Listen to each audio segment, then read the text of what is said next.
نحمده ونصلي على رسوله الكريم اما بعد بسم الله الرحمن الرحيم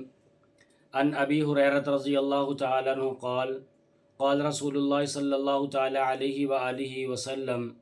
لأبي بن كعب رضي الله تعالى عنه كيف تقرأ في الصلاة فقرأ القرآن فقال رسول الله صلى الله تعالى عليه وآله وسلم والذي نفسي بيده ما انزلت في التوراة ولا في الانجیل ولا في الزبور ولا في القرآن مثلها وانها سبع من المثانی والقرآن العظیم الذي اعطیته او کما قال علیہ الصلوۃ والسلام۔ انتہائی واجب الاحترام سامعین گرامی، آج کی نشست میں آپ احباب کے سامنے قرآن مقدس کی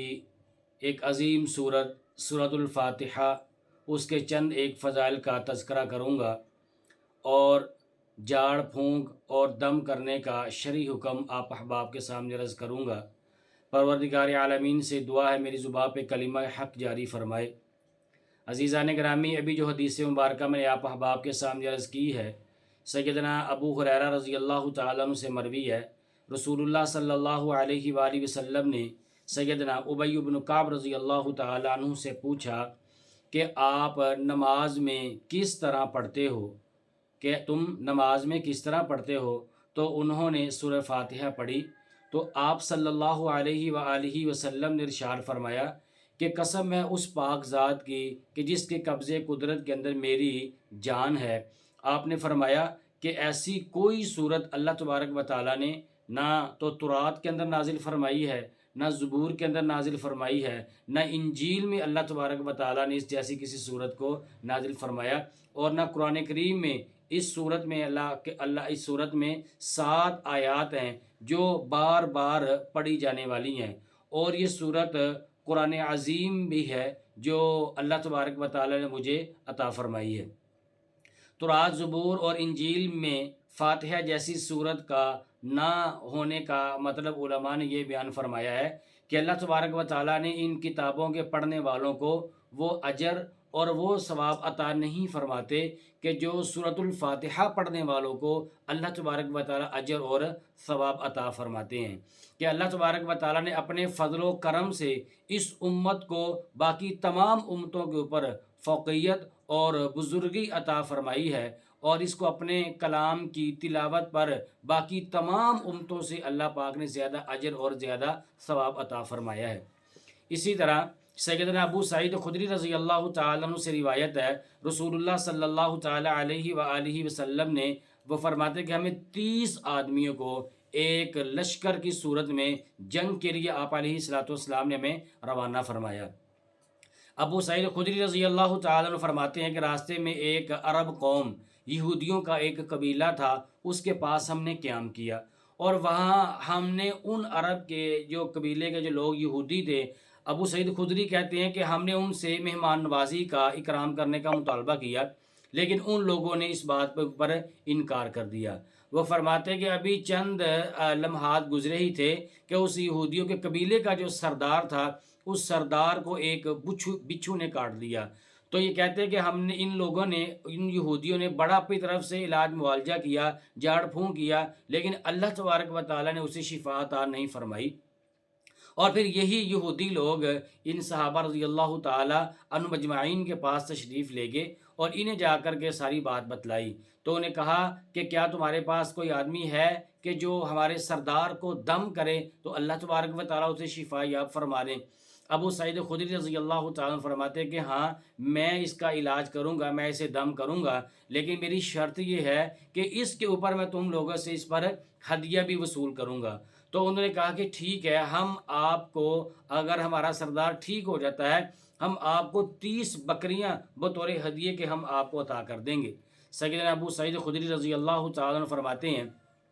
کہ میں اس سردار کے پاس چلا گیا اور وہاں پر جا کر میں نے سورۃ الفاتحہ کو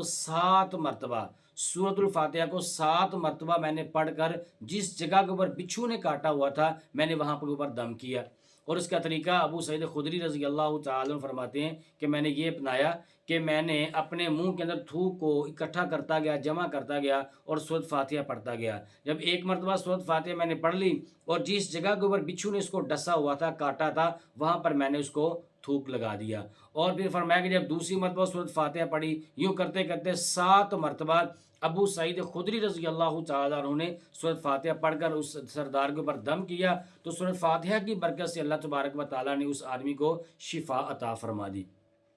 اور پھر اس قبیلے والوں نے 30 بکریاں بطور ہدیہ کے انہیں عطا فرمائی۔ تو اب انہوں نے آپس میں تقسیم کی جب باری آئی کہ بکریوں کو ہمیں تقسیم کرنا ہے، تو ابو سعید خدری رضی اللہ تعالیٰ عنہ فرماتے ہیں کہ ہمارے دل کے اندر یہ بات آئی کہ کیا ہم نے جو ہدیہ جو وصول کیا ہے شرعی اعتبار سے یہ جائز ہے یا جائز نہیں ہے۔ تو اسی کشمکش میں جب آپ علیہ الصلوۃ والسلام کے پاس تشریف لے گئے، آپ کے سامنے یہ سارا قصہ، سارا ماجرا صحابہ نے عرض کیا، تو اللہ کے نبی صلی اللہ علیہ وآلہ وسلم نے فرمایا کہ اس میں کوئی حرج کی بات نہیں ہے، آپ اس کو آپس میں تقسیم کر لو۔ اور آپ علیہ الصلوۃ والسلام نے ارشاد فرمایا کہ اس میں آپ میرا حصہ وہ بھی مجھے عطا کرو۔ تو اللہ کے نبی صلی اللہ علیہ وآلہ وسلم نے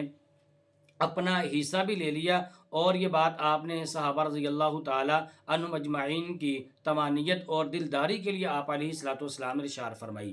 اور یہ روایت صحیح بخاری اور صحیح مسلم کے اندر موجود ہے۔ تو اس روایت سے یہ بات ثابت ہوتی ہے، یہ بات معلوم ہوتی ہے کہ اگر کوئی شخص قرآن کریم کی تلاوت کر کے یا کوئی اور دعا پڑھ کر کسی کو دم کر دیتا ہے تو دم کرنے میں کوئی کسی قسم کا حرج نہیں ہے۔ اللہ کے نبی صلی اللہ علیہ وآلہ وسلم سیدنا حسنین کریمین رضی اللہ تعالی عنہما کو بھی دعائیں پڑھ کر، نظر بد کی دعا پڑھ کر اور دیگر دعائیں پڑھ کر آپ علیہ الصلوۃ والسلام انہیں دم فرمایا کرتے تھے۔ بعض روایات میں آتا ہے کہ آپ علیہ الصلوۃ والسلام سونے سے پہلے آپ دعائیں پڑھتے، دعائیں پڑھنے کے بعد آپ بھی اپنے دستے اقدس کے اوپر پھونک مار کر اپنے چہرہ انور پر، اپنے سر مبارک پر اور اپنے بدن اطہر پر، جہاں تک آپ کا دست مبارک پہنچا تھا، آپ اپنے دست اقدس کے اوپر اپنے ہاتھ مبارک کو اپنے دست اطہر کے اوپر پھیر لیا کرتے تھے۔ جب آپ علیہ الصلوۃ والسلام بیمار ہوئے اور آپ کی بیماری زیادہ ہوئی تو ام المؤمنین سیدہ عائشہ صدیقہ رضی اللہ تعالی عنہا آپ کے اوپر دم یوں فرمایا کرتی تھی۔ تو یہ دم کرنا، یہ شرعی اعتبار سے یہ دم، وہ والا دم کرنا یا وہ والا تعویذ کرنا کہ جس سے مسلمان کو شفا حاصل ہو سکتی ہو، جو قرآن کی آیات ہوں یا احادیث میں وہ دعائیں ہوں، وہ تو شرعی اعتبار سے کر سکتے ہیں۔ اس کے علاوہ جیسے جادو ٹونا ہے، تو یہ تو شرعی طور پر یہ صراحتاً یہ حرام کام ہے، اس کے کرنا والا اور اس کو ماننے والا جو ہے وہ بندہ کفر تک پہنچ جاتا ہے۔ تو اس لیے اگر کوئی شخص شریعت کے دائرے میں رہتا ہوا یا تعویذ کی شکل میں جو قرآنی آیات ہوں یا وہ احادیث ہوں جو قرآن و سنت سے ثابت ہوں، وہ دعائیں قرآن و سنت سے ثابت ہوں، اگر وہ دعا پڑھ کر دم کر دیتا ہے یا دعا لکھ کر کسی کے گلے کے اندر ڈال دیتا ہے، تو اس میں کوئی ایسی قباحت والی بات نہیں ہے۔ اس کے برعکس جو کفریہ شرکیہ کلمات یا کسی مسلمان کو نقصان پہنچانے کی غرض سے یا جو یہ کیا جاتا ہے، یہ اس کا کالا علم جو کیا جاتا ہے، یہ تو صراحتاً یہ ناجائز اور حرام ہے، اور اس کا کرنے والا، اس کا ماننے والا جو ہے وہ آدمی وہ دائرہ اسلام سے بھی خارج ہو سکتا ہے۔ اور اسی طرح صحیح مسلم کے اندر روایت ہے، عبداللہ بن عباس رضی اللہ تعالی عنہما فرماتے ہیں کہ سیدنا جبریل امین علیہ الصلوۃ والسلام بھی تشریف فرما تھے آپ علیہ الصلوۃ والسلام کی مجلس میں کہ یکا یک آسمان سے ایک سخت قسم کی آواز آئی، تو فوراً جبریل علیہ الصلوۃ والسلام نے یوں اپنا سر آسمان کی طرف اٹھایا اور اٹھا کر یہ بات عرض کرنے لگے کہ آج سے قبل آسمان کا دروازہ یہ پہلے نہیں کھلا تھا جو اب آسمان کا دروازہ کھلا ہے، اور پھر کہا کہ اس سے پہلے آج تک یہ فرشتہ زمین کے اوپر نہیں اترا تھا جو آج یہ فرشتہ زمین کے اوپر اتر رہا ہے۔ اور فرشتہ آیا اور اس نے آ کر آپ سے عرض کیا کہ یا رسول اللہ صلی اللہ علیہ وآلہ وسلم، آپ کو 2 نوروں کی بشارت ہو۔ یہ فرشتہ پہلے کبھی نہیں اترا تھا، اور کہا کہ 2 نور وہ ہیں، ایک ہے سورۃ الفاتحہ اور دوسرا، اور اس نے آ کر عرض کیا یا رسول اللہ سورۃ بقرہ کی آخری آیات مبارکہ ہیں، یہ آپ کو مبارک ہو، جو بندہ یہ پڑھ لیتا ہے، جو دعائیں اس سے مانگ لیتا ہے، اللہ تبارک و تعالیٰ ضرور بضرور وہ چیزیں اس آدمی کو عطا فرما دیتے ہیں۔ یہ سورۃ فاتحہ کے چند ایک فضائل آپ کے سامنے عرض کیے اور دم کا شرعی حکم آپ کے سامنے عرض کیا ہے۔ دعا اللہ پاک سے اللہ پاک ہمیں عمل کی توفیق عطا فرمائے، ہر قسم کی مصیبت، بیماری، آفت، تکلیف سے ہم سب کی حفاظت فرمائے، آمین۔ وآخر دعوانا ان الحمد للہ رب العالمین۔ وہ راتوں کو خلوت سے معمور سجدے، وہ لمبی رکعتوں سے مسحور سجدے، وہ سجدے محافظ مددگار سجدے، غموں کے مقابل عطردار سجدے۔